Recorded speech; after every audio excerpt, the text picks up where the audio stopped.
รับแล้วแล้วก็รี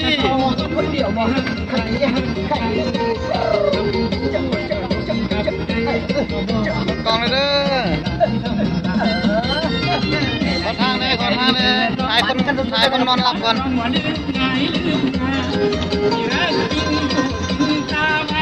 มันจะสี่หายากเลยพี่น้องเลยถ่ายคนนอนหลับเนี่ย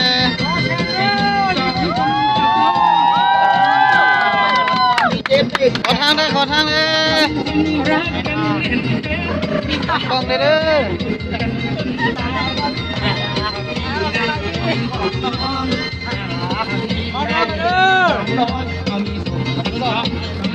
ทั้งหลัง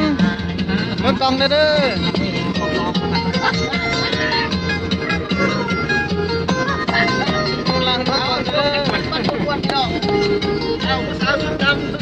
โอเคขอทางได้ขอทางได้เด้อ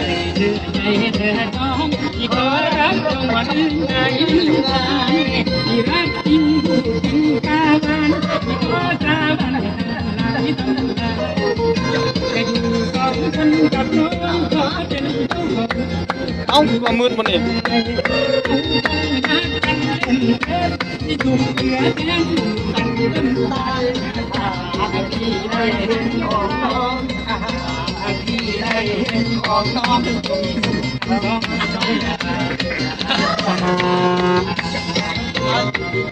ครับพี่น้องเขาว่าอกหักเรื่องนี้ครับกระดาษอก ธนาวร เรื่องใหญ่เอาเครื่องต้องพวกประเทศมาสั่งตกปีนะครับ